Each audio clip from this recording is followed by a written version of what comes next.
अस्सलाम वालेकुम dear students, कैसे हैं आप लोग। My name is Hina Shaukat and I am your class 9th chemistry teacher. और आज के इस लेक्चर में हम स्टार्ट करने जा रहे हैं हमारा topic 7.7 which is corrosion and its prevention. और स्पेसिफिकली इस लेक्चर में हम डिस्कस करेंगे rusting of iron in detail. So students, as you know हम पढ़ रहे हैं हमारा chapter number 7 which is electrochemistry, और हमने डिस्कस कर लिए हैं इलेक्ट्रोकेमिकल सेल्स और साथ ही साथ इलेक्ट्रोकेमिकल इंडस्ट्रीज को भी। और आज के इस लेक्चर में हम स्टार्ट करेंगे topic 7.7 which is corrosion and its prevention.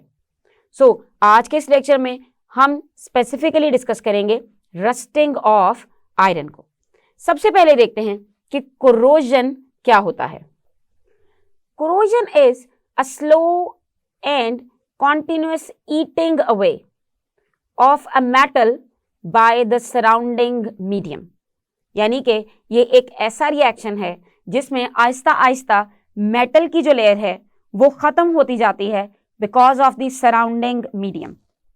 Corrosion is a redox reaction, और हम जानते हैं कि रिडॉक्स रिएक्शन क्या होता है। रिडॉक्स रिएक्शन ऐसा रिएक्शन होता है जिसमें ऑक्सीडेशन और रिडक्शन दोनों साइड बाय साइड चलेंगे, और ये रिएक्शन टेक प्लेस होता है by the action of air and moisture. और एयर और मॉइस्चर जब रिएक्ट करती हैं विद मेटल्स। अगर हम बात करें इसकी एग्जाम्पल्स की, इसकी एक बहुत ही कॉमन एग्जाम्पल है, आप सब ने यह नाम पहले भी सुन रखा होगा, रस्टिंग ऑफ आयरन। इसको कहा जाता है आयरन को जंग लग जाना। रस्टिंग ऑफ आयरन या फिर जंग लगना एक बहुत ही कॉमन टर्म है जो यूज की जाती है, जिसमें आयरन की जो सरफेस है उसके ऊपर कुछ ब्राउनिश सी लेयर आ जाती है, यानी कि आयरन टर्न हो जाता है इनटू अ ब्राउनिश लेयर। अब अगर तो किसी भी मेटल की ईटिंग हो रही है, यानी कोई भी मेटल वेयर अवे हो रही है, तो उसको तो आप कहेंगे कोरोजन। सो हम कह सकते हैं कि कोरोजन है एक जनरल टर्म, एक जनरल टर्म है जो किसी भी मेटल के लिए यूज की जा सकती है। लेकिन अगर कोरोजन होगी स्पेसिफिकली आयरन की, तो कोरोजन ऑफ आयरन को नाम दिया जाएगा रस्टिंग का। रस्ट का वर्ड आप हर चीज के लिए इस्तेमाल नहीं कर सकते। रस्ट का वर्ड वहीं आएगा जहां आयरन की कोरोजन की बात हो रही होगी। अब रस्टिंग ऑफ आयरन कैसे होती है, इसे स्टेप बाय स्टेप समझ लेते हैं। रस्टिंग ऑफ आयरन के लिए जो सबसे इंपॉर्टेंट कंडीशन है that is presence of moist air, यानी कि मॉइस्ट एयर प्रेजेंट होनी चाहिए। व्हेन वी से मॉइस्ट एयर, तो इसका यह मतलब है कि एयर हैविंग वाटर वेपर्स, यानी कि हवा में नमी होनी चाहिए, वाटर वेपर्स होने चाहिए। अब इस कंडीशन से हमें एक और चीज क्लियर होगी कि if the air is dry means there are no water vapours in air, और air is water vapours free, so it means there will be no rusting. Now let's study the process of rusting. अब process of rusting ऐसे ही start नहीं होगा। इसके लिए सबसे पहले अगर तो एक प्लेन सरफेस है आयरन की, तो वो तो रस्ट नहीं करेगी, लेकिन जब उस सरफेस पे स्टेन्स या फिर डेंट्स आएंगे, स्टेन्स और डेंट्स आएंगे ऑन द सरफेस, सो इस केस में स्टार्ट होगा process of rusting, because stains and dents they basically provide the site for this process to अकर।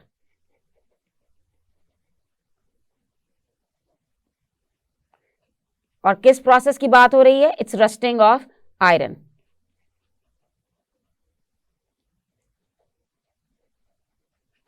यानी कि सबसे पहले तो प्लेन आयरन ही होना चाहिए, उसके ऊपर कोई स्टेन या फिर डेंट होगा, और वो स्टेन या डेंट वहीं से स्टार्ट होगा प्रोसेस। समझते हैं इसको with the help of a diagram. As we know that trigger for this process to start is stains और डेंट्स। सो आप देख सकते हैं कि अगर ये एक आयरन की सरफेस है और इस आयरन की सरफेस के ऊपर ये ब्लू कलर्ड आपको शो करेगा वाटर की layer, and you can see here is the dent that we were talking about. So इस डेंट पे क्या होगा, इस डेंट पे स्टार्ट होगा प्रोसेस ऑफ रस्टिंग, और वो स्टार्ट ऐसे होगा कि over here iron is going to lose electrons और आयरन कन्वर्ट हो जाएगा आयरन के आयन में, और आयरन होगा Fe+2 की फॉर्म में। अब चूंकि यहाँ पे हो रहा है लॉस ऑफ इलेक्ट्रॉन, तो जब लॉस ऑफ इलेक्ट्रॉन होता है तो मतलब ऑक्सीडेशन हो रही है, तो इस रीजन को हम कहेंगे एनोडिक रीजन, यानी कि ये एक्ट कर रहा है एज एनोड। और अगर हम इक्वेशन की बात करें कि यहाँ बेसिकली होगा क्या, so Fe is basically converted into Fe+2 और साथ ही साथ 2 इलेक्ट्रॉन्स रिलीज होंगे, and this is the process of oxidation. Now the 2 electrons basically they are going to travel. अब इलेक्ट्रॉन्स हैं तो वो कहाँ ट्रेवल करेंगे, they will travel to the cathodic region. अब कैथोडिक रीजन कहाँ से डेवलप होगा, as we know that the top layer is water layer. अब वो वाटर लेयर क्यों है, क्योंकि हम जानते हैं कि यहाँ पे एयर में थी ऑक्सीजन, एयर में है O2, और हम ये भी जानते हैं कि हम मॉइस्ट एयर की बात कर रहे हैं, यानी कि मॉइस्ट एयर में था वाटर भी। लेकिन आपको एक और बात बता दूं कि एयर में हमारे पास CO2 गैस भी होती है, यानी कि कार्बन डाइऑक्साइड। तो एयर में मौजूद वाटर और CO2 ये मिलकर बनाते हैं कार्बोनिक एसिड, और ये कार्बोनिक एसिड बेसिकली हेल्प करता है वाटर को to convert into its ions, यानी कि वाटर कन्वर्ट हो जाएगा उसके आयंस के अंदर, और वाटर जब आयंस में कन्वर्ट होगा सो ओवर हेयर प्रेजेंट होगा हाइड्रोजन आयन। अब दिस इलेक्ट्रॉन विल ट्रेवल, अब ये वाला पार्ट एक्ट करेगा एज कैथोडिक रीजन।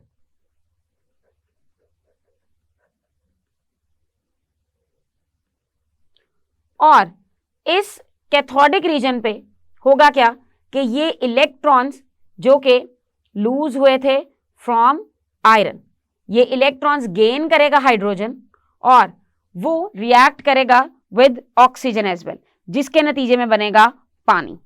जी हाँ, और अगर हम इसे स्टेप बाय स्टेप लिखें तो first step is going to be anodic region, कि सबसे पहले आपको ये बताना होगा कि एनोडिक रीजन में क्या होगा, and we know that anodic region पे डेंस और stains they are going to act as the sites for this process of oxidation, और उससे क्या होगा, iron will be turned into iron ions, और एक आयरन 2 इलेक्ट्रॉन्स लूज करता है तो 2 आयरन के atoms they are going to lose 4 electrons, और यहां होगी ऑक्सीडेशन। आप इसे सेंटेंस फॉर्म में भी लिखेंगे। So this loss of electrons will damage the object, ये बहुत इंपॉर्टेंट है, दैट लॉस ऑफ इलेक्ट्रॉन। अब जाहिर है पहले आयरन था, आयरन मेटल, अब वो आयरन आई में कन्वर्ट हो गया है, so there would be a loss of electrons, और loss of electrons will damage the object.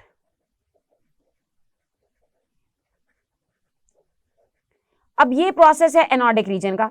Let's see कि क्या हो रहा है सेकंड स्टेप में।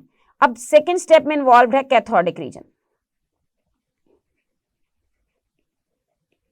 And at cathodic region free electrons move through the iron sheet. Free electrons, कौन से free electrons, these 4 electrons.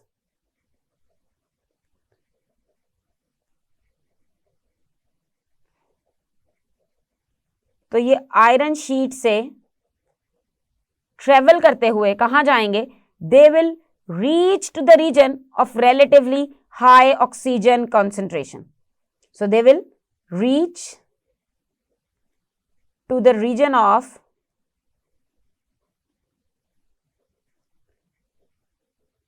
high oxygen concentration.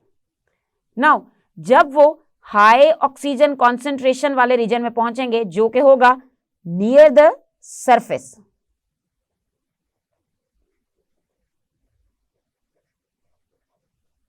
Surrounded by water.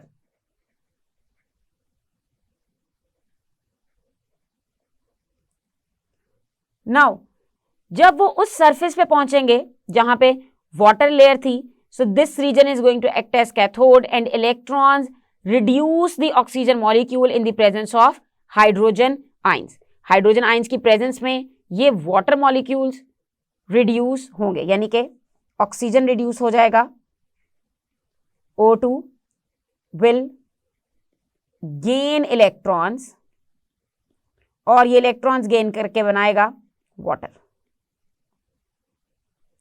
So this is the reaction which would be happening at cathodic region। अब यहां हमने बात की कि in the presence of hydrogen ions, so ये hydrogen कहां से आएंगे, ये हाइड्रोजन कहां से आएंगे? So इसके लिए हमें चलना पड़ेगा हमारे नेक्स्ट स्टेप की तरफ, जो कि है प्रोविजन ऑफ हाइड्रोजन आयंस। ये पॉइंट बहुत टेक्निकल है कि आखिर ये हाइड्रोजन आयंस कहां से आते हैं। हम जानते हैं कि नॉर्मली अगर हम वाटर की बात कर रहे हैं तो वाटर तो आयोनाइज नहीं होता इतनी आसानी से। सो ये हाइड्रोजन आयंस ये आते हैं कार्बोनिक एसिड से। एज वी नो कि हम जब बात कर रहे हैं यहाँ इस रिएक्शन की, तो इस रिएक्शन में हम जानते हैं कि एयर के अंदर कार्बन डाइऑक्साइड भी प्रेजेंट है। सो वो कार्बन डाइऑक्साइड और वाटर ये बनाएंगे एक acid which is carbonic acid. ये carbonic acid basically acidic medium provide करेगा और एसिडिक मीडियम से ही एक्सेलरेट होता है process of rusting, and this H2CO3 ये कन्वर्ट होगा आयंस में और ये बनाता है दो आयंस H+ एंड HCO3-।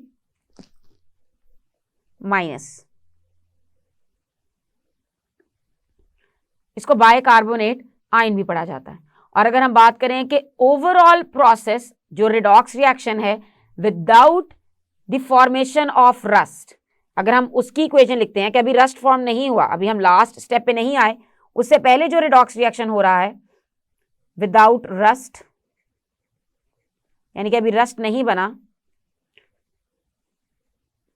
तो जो रिडॉक्स रिएक्शन होगा उसकी इक्वेशन कुछ इस तरह से होगी दैट आयरन, जो दो आयरन स्टार्ट में यूज हुए, साथ में ऑक्सीजन यूज हो रहा है और साथ 4 हाइड्रोजन के आयंस भी यूज हो रहे हैं, और उससे क्या बना है 2 आयरन के ions plus 2 molecules of water. हमने देखा स्टेप नंबर 2 में कि 2 मॉलिक्यूल्स ऑफ वाटर बन रहे थे, and if you look back at step number 1 तो आप देख सकते हैं कि वहां हमारे पास आए थे 2 आयरन के आयंस। सो अभी तक हम 3 स्टेप्स तक आ गए हैं। अब देखते हैं कि आखिर रस्ट फॉर्म कैसे होगा, and that is going to be our 4th point, formation of rust.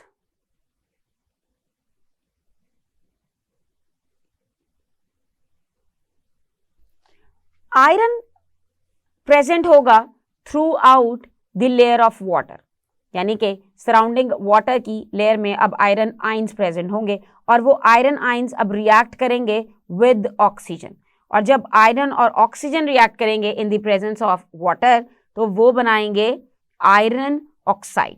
अगर तो नॉर्मली आयरन रिएक्ट करता विद ऑक्सीजन तो फिर तो सिर्फ और सिर्फ आयरन ऑक्साइड ही बन सकता था, लेकिन यहां पे होगा क्या कि ये रिएक्ट करेगा in the presence of moisture, यानी कि in the presence of water. So उसकी इक्वेशन कुछ अलग बनेगी विच इज Fe2+, चूंकि हम यहां 2 आयंस की बात कर रहे हैं, प्लस O2 और साथ ही साथ इन द प्रेजेंस ऑफ वाटर। इसके नतीजे में हमारे पास बनता है Fe2O3 और इसके साथ कुछ वाटर मॉलिक्यूल्स एम्बेडेड होते हैं जिनको हम शो कर सकते हैं NH2O। ये आयरन ऑक्साइड के फॉर्मूले का पार्ट नहीं है, इसका सिर्फ ये मतलब है कि इसने मॉइस्चर को एब्जॉर्ब किया हुआ है, और साथ ही साथ बनेंगे 4H+ ions in aqueous solution. अगर हम इसे बैलेंस करने की बात करेंगे सो हियर वुड बी 1/2 और with water we have to write 2, और हमें यह भी पता होना चाहिए कि वाटर के n नंबर्स हैं, यानी कि ये नंबर कोई भी हो सकता है 1 2 3 4 5 कितने भी वाटर के मॉलिक्यूल्स हैं वो इसके साथ अटैच हो सकते हैं। Now this iron oxide, this is basically the rust, इसको रस्ट कहते हैं और ये ब्राउन कलर का होता है। As you can see the pen colour is also kind of rust colour, so ये रस्ट बनेगा। अब अगर बात करें रस्ट की प्रॉपर्टी की, तो रस्ट की ये प्रॉपर्टी है कि the layer of the iron वो पोरस होगी and doesn't prevent further corrosion. अब इसके बाद मजीद रस्टिंग नहीं होगी, so rusting continues until all the piece of iron is eaten up. मतलब अब जब तक पूरे का पूरा आयरन रस्ट में कन्वर्ट नहीं होगा तब तक ये प्रोसेस कंटिन्यू रहेगा। Let's get back to our diagram और अब इसे समराइज करते हैं on our diagram. So as we know this was our anodic region और एनोडिक रीजन पे हो रही थी ऑक्सीडेशन। अब इसके नतीजे में दो चीजें बनेंगी, एक तो आयरन है और दूसरी चीज है इलेक्ट्रॉन्स। इलेक्ट्रॉन्स ट्रेवल करेंगे थ्रू दी आयरन और जो आयरन के आयंस है वो ट्रेवल करेंगे थ्रू वाटर। अब एट कैथोडिक रीजन जो रिएक्शन होगा it is oxygen plus 4H plus 4 electrons और इनके मिलने से बनेंगे 2 वाटर मॉलिक्यूल्स जो कि वाटर की लेयर प्रोवाइड कर देंगे और इस प्रोसेस को हम कहेंगे रिडक्शन, क्योंकि यहां हो रहा है addition of electrons. Now as we know that यहां पे बना वाटर और ये वाटर अब एक लेयर की फॉर्म में यहां पे प्रेजेंट रहेगा। When this water and oxygen from air और this iron they are going to combine together, so उससे बनेगा रस्ट।